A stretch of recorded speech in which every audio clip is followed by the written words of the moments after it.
Last week, we talked about knowing your core and protecting the pillars that make something great. This week, we're watching it happen live. After 20 years, Gears of War finally feels like it's staying vertical again.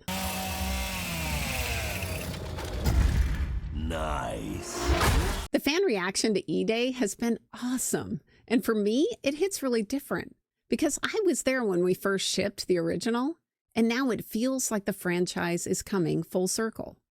For anyone new to Gears of War, it's a gritty, third-person shooter set on a planet called Sarah.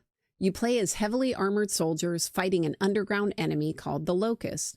It's famous for its brutal, weighty combat, co-op gameplay, destroyed beauty, and a surprisingly emotional story about soldiers who refuse to leave each other behind. We shipped the first version in 2006, and Gears E-Day launches in October, exactly 20 years later. E-Day is a prequel set on Emergence Day itself. It follows a young Marcus and Dom in one city over just a few days, as the Locusts first break through. It's the story of how their brotherhood was born in the middle of absolute hell. The Gears team recently broke down what makes Gears Gears, and it's clear that they understood and protected the main pillars, the pillars that made the game great in the first place. For example, brotherhood, that no man left behind bond between soldiers, the bromance between Dom and Marcus. They even brought back the original actors, John DiMaggio as Marcus and Carlos Ferro as Dom. I've hung out with Carlos, and he's a really cool guy, so I was excited they brought him back. And then there's brutality, that heavy, satisfying, in-your-face combat. We used to talk about it as intimate violence.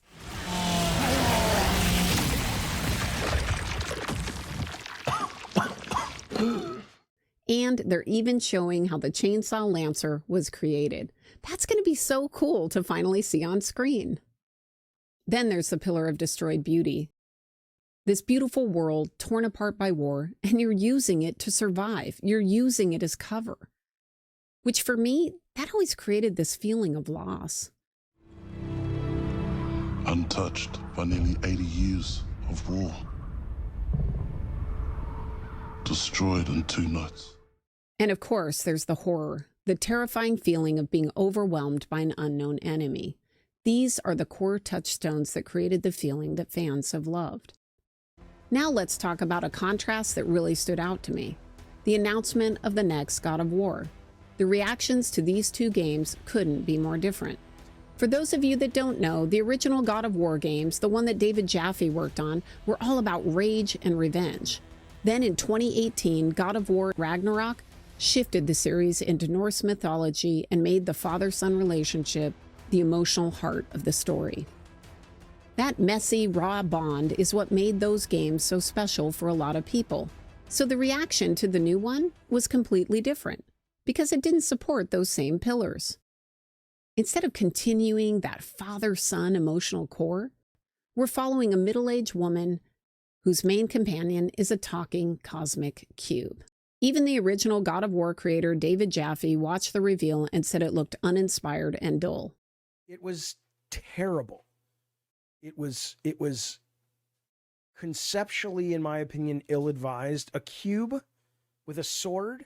Meanwhile, Cliff is thrilled with E-Day. He literally said it has heart, insane destruction, and exactly what fans wanted.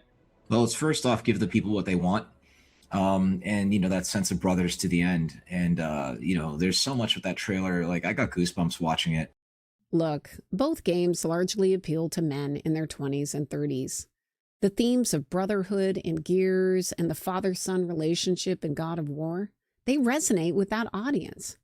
It doesn't make sense to me that you would get that same resonance with a woman and a cube, and apparently a quirky one at that. And although it's true that gameplay is the most important aspect of any game, the story has to be good enough to give you the context and desire to buy the game, to participate in the world. Who knows? Maybe the gameplay in God of War will be so good it doesn't matter. But it feels like the story is now something they have to overcome versus a positive driver for people buying the game. Inside the studio, we rally around a simple phrase: never fight alone. It guides how we build our stories, our gameplay, and our world. It's how we work as a team and the commitment we make to you, our fans. Everything comes back to that important idea of sharing life's experiences, the highs and lows together. Seeing that clip, seeing that never fight alone motto on the wall in the E-Day Direct, that really hit me because that's exactly what it was like to work on the original Gears team. You see, during Gears development, I had a bit of a health scare. Basically, my immune system decided to attack my spinal cord, and as you can imagine, that was a bit of a problem. In fact, we weren't even sure if I was going to survive.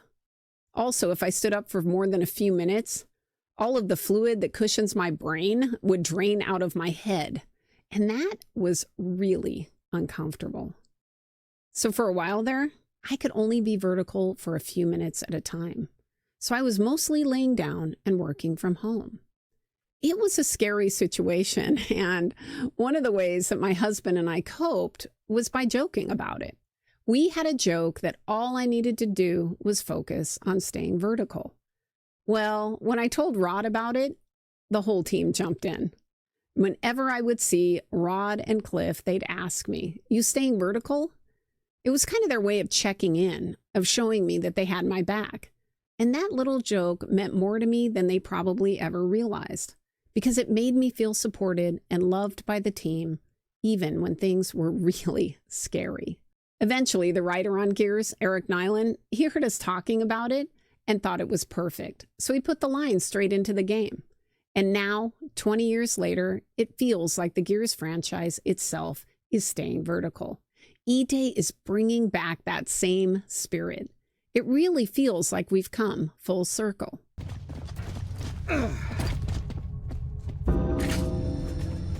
Stay vertical. Hold here. Jack, decloak and rip this door. So a few of you have asked me about the exclusivity conversation. Here's what I think. Gears was already deep in development by the time Asha came in. Same with Fable.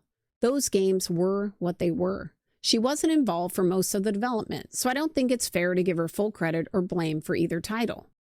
But this decision, making E-Day an Xbox console exclusive plus PC, that one does land on her desk. And it appears it may have been a recent last-minute decision. And that makes sense to me too. If you were shipping on PS5, you'd have to be in development already. And exclusives under Phil and Sarah seem to be off the table. It's quite possible that it was last minute. But you know what? Last minute or not, it's a bold call. And it may work out and it may not. We're just going to have to see. But this franchise helped build Xbox. It was one of the games that defined the 360 era.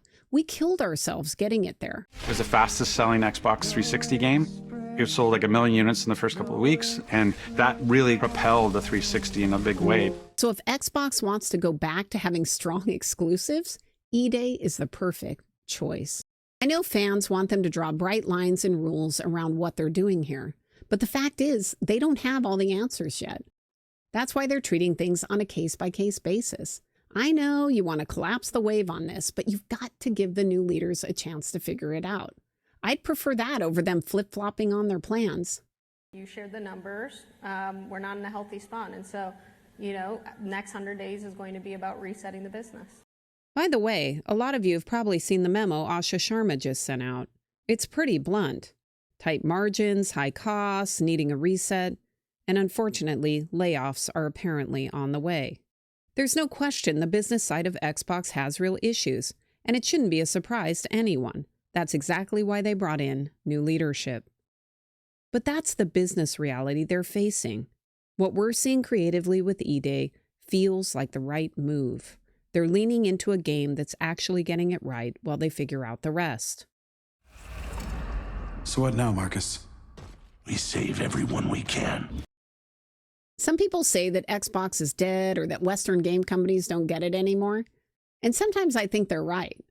And I know I'm biased. I mean, obviously, I worked on Gears and Xbox. But Gears, E-Day, has given me hope. After 20 years of Gears and 25 years of Xbox, it feels to me like these teams are finally saying, wait a minute, we know what made this game special and what made this console special, and we're not going to let it go. And that's the kind of gaming future that I want to see more of. For the past 25 years, Xbox has delivered some of the greatest games of all time. Games that changed what was possible, games that brought players together, and games that defined generations. Xbox was built on the spirit of creativity and heart. And as we kick off the show with Gears of War E-Day, it's only fitting that as we return to Xbox, we return to Gears.